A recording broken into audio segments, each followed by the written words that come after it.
First, I'll share how self-determination relates to the way services are evolving to catch up with disability rights and justice.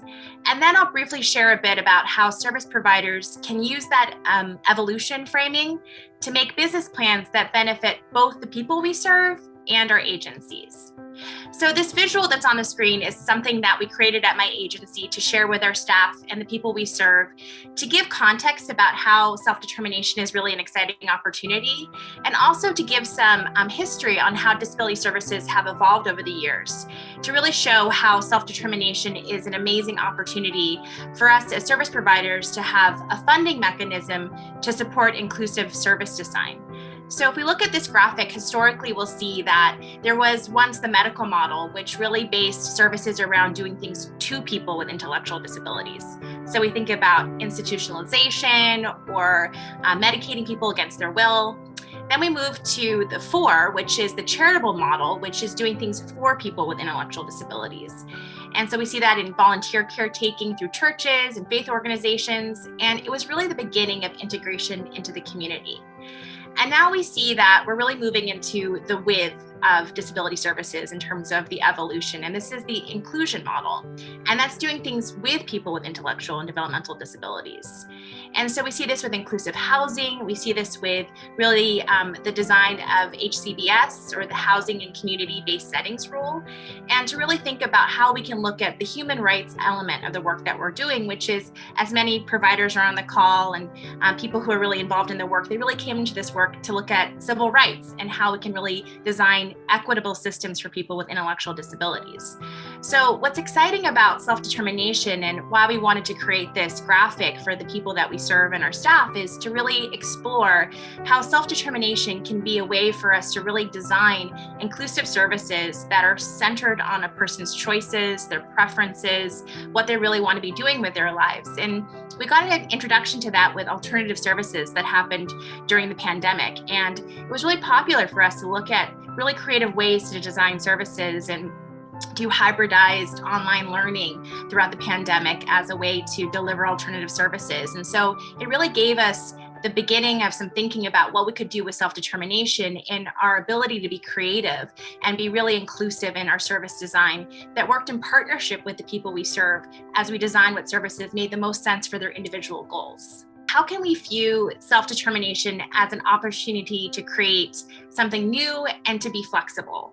So as we think about the services that we've traditionally been providing, we've really had to be thoughtful about how can we make sure that they're fundable and that they're services that really meet people's needs. But now with self-determination, we were thinking, oh, there's an opportunity for us to be even more flexible and be able to really tailor and design services that were in the same interests as people we're providing services to. So one thing that we thought about is, what is it that we as an agency do or services that we offer that were really popular with the people that we provide services to? So is there a specialty that we could use to really differentiate the services that we offer? So that was another question that we really did and considered. So we decided to build a process around understanding what our specialty is, while also being able to be flexible enough to meet people where they're at. So we can go to the next slide.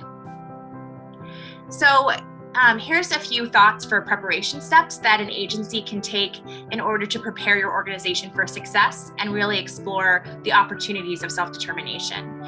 So the first thing that we thought about in terms of understanding what our specialty was and really understanding how to meet people where they're at and design services to meet their interests, we decided to build a survey. So we designed a survey and we interviewed people who receive services from us and asked them what services that they're currently receiving from our agency that they really love. Or are there opportunities for us to design something different or additional to the current services that would really help them to meet their individual goals?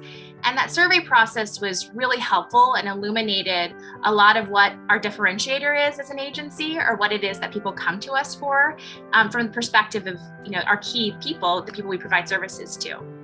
After getting that information from the survey, we then decided to build a marketing and strategy plan about what differentiates us from the competition. As Melanie mentioned in her slides, what's wonderful about self-determination is that it really gives a lot of openness for people to be able to use their the funding that's allocated to them for different kinds of services. But that also means, as a provider, that we have to be really clear, because there's more competition around services, about what it is that we uniquely offer. So this is an invitation for us to really think about what marketing strategy we have to really show, what self-determination services we're offering that are different than other providers, or why somebody would want to uniquely come to us. And again, this is an opportunity for us to reflect back on what was successful in alternative services, because it was a testing ground for us to see what people really loved about our services, or what really helped them meet their goals. So just in review, just want to encourage everyone to really look at self-determination as an opportunity around inclusive services and ways to move us more in the civil rights that we're all fighting for. Secondly, if we really think about how we design a business plan, we'll get more into that in a little bit too.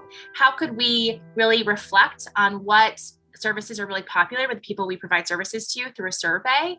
And then how can we build a marketing and business plan to really differentiate our services?